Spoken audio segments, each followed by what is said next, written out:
Welcome LESD families to the Learn the Lingo Series 2 of 3. Let's take a look at what we will be discussing in this brief introduction. We'll look over school applications and websites, school and district committees, and commonly used acronyms in our district. Let's start off with the school website. Every school in our district has a website that allows you to learn more about them. It also connects to the district's website, which allows us to stay up to date with the reopening plan. We have currently shifted from the Safe, Clean, Ready to the Ready Together plan, and it is available there for everyone to view at their own convenience. One of the cool features that our websites have is that it allows us to translate into other languages using the Google Translate button. And here is where you can find your school's calendars, programs, resources, and much more. On top of having school websites, we also have a district website, and let's take a look at how to navigate it. It both serve the same modality, and you can check it out at your leisure. The previous known URL is as follows, and we're replacing it with a much easier to follow, londosd.net. If you see, it leads you to the same website. This is the homepage, and if you click on the select language, you are able to change it to a language that's easier for you. Mostly is Spanish for some of our families, but it is there at your convenience. If you click on schools, you see each of the schools' websites is linked to the district's website, which is very convenient for all of our families. For example, here is Smith's website. These are most of the commonly used websites, which is why they have icons, and you also see the social media page and a message from the principal. The bottom section of your homepage is where you will find all sorts of calendars that you could use. So that was a quick look at our websites that we have here. Now let's take a look at a common website that our students use, ClassLink. This is where they can access all of the commonly used links, such as Zoom, Google Classroom, SmartyAnts, MobyMax, BrainPop, and RazKids. Each icon is available on the student's home screen as soon as they log in using their QR code or their login information with the district. Another commonly used website or app is the Google Classroom. It first shows you whose classroom you're in, the title of the class. Second, number allows us to see like announcements. We also get to see assignments. You get to see the teacher and anything that's coming up for our families.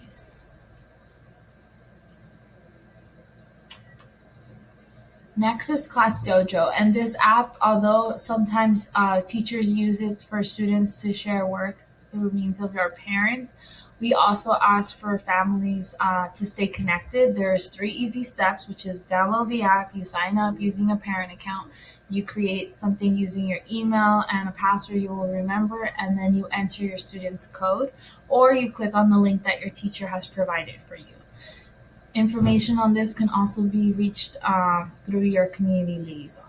This is the district-wide communication tool that we have implemented after the pandemic, and it allows us to stay connected with not only the teacher, but also your principal and your community liaison. It's available as an app, but if you choose to not have it on your phone, the website is also available to all. And a cool feature that it has is stories, which similar to Instagram, it's just announcements that are blasted to the population so that staff lets family in the knows of what is going on at their school and district. So let's see what families see. Hey there, Caitlin here with Class Dojo, and today I'm going to show you what families see on their side of the app. As you know, Class Dojo is free for teachers, students, and yes, even families. Once they download the app, they'll select I'm a parent and log in with their email address. Then they enter the invitation code you provided them, and they'll be connected to your class and their students. If you add a student from your school's directory and their parent is already connected, then they'll automatically be connected to your class, no code needed. The first thing families see when they log in is stories. This includes your class story, the school story, and their students' portfolio posts. You'll see at the top of each post which story it's from. Families can like, comment on posts if you have commenting turned on, and even translate captions. Now let's check out the kids section. If you're sharing feedback points with families, they tap Reports to see their child's feedback from school. If their child is in more than one class on Class Dojo, they can pick the class from the drop-down list here under the date. They can see what feedback was given, at what time, and even any notes their teachers have shared. It's easy to add more children too. All they have to do is press the blue plus sign to add another child. Enter the special code provided by the teacher, and they'll be instantly connected to their child. Let's take a look at messaging. Here's where parents can message you. Messages automatically translate to the language they speak when they change their language settings in their account. And they know when your quiet hours are on and you might not be available.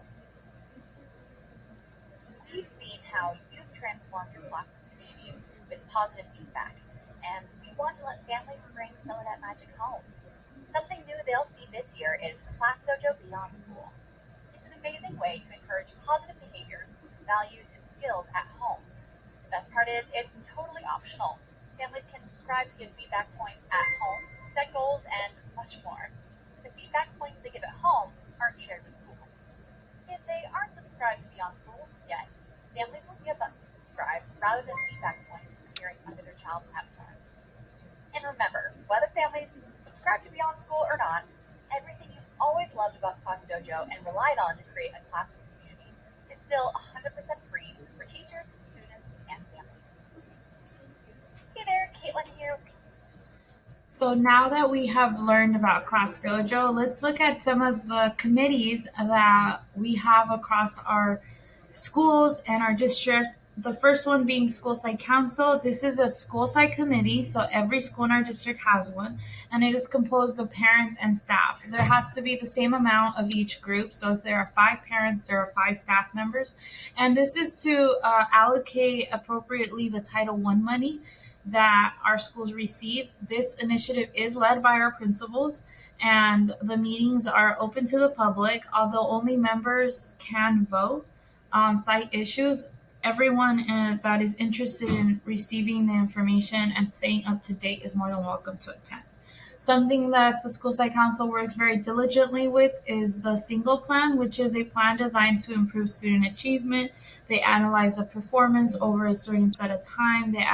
They measure their goals with the purpose of improving. And Title I money, as you might have heard me earlier state, that is federal funds that the school receives for having high percentages of low-income students. So this is money that we make sure to allocate in the most appropriate manner.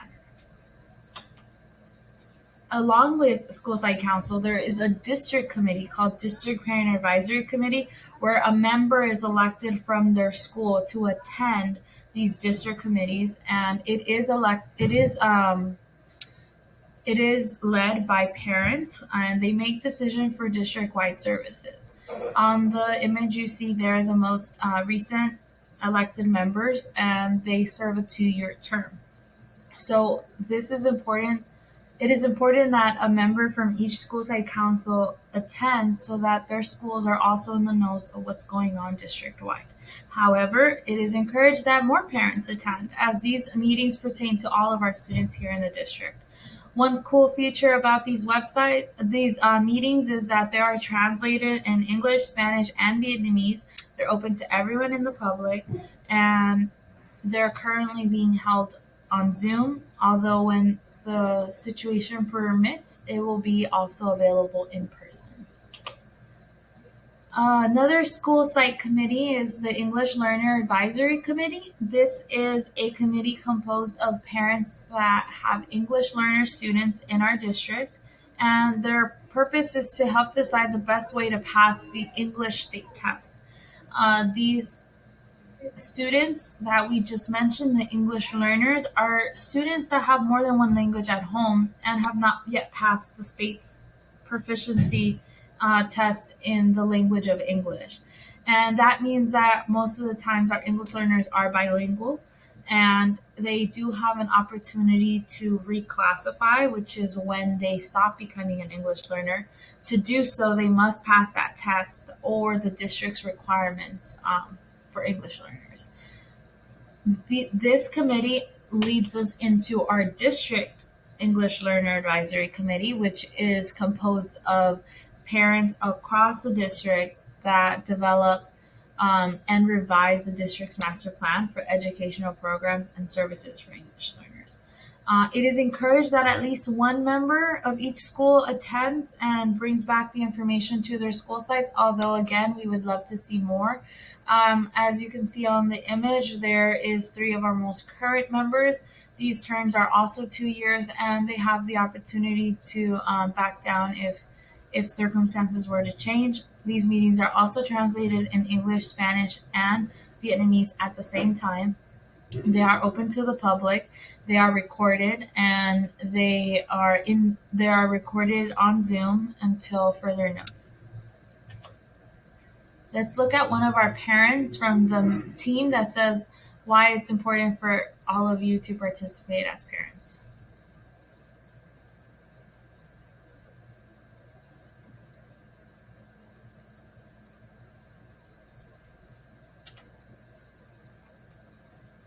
Es importante que participemos. Los estudiantes aprendices de inglés tienen derecho a programas y servicios educativos. Los padres somos socios y necesitamos estar informados sobre estos programas y servicios. Nuestra voz importa.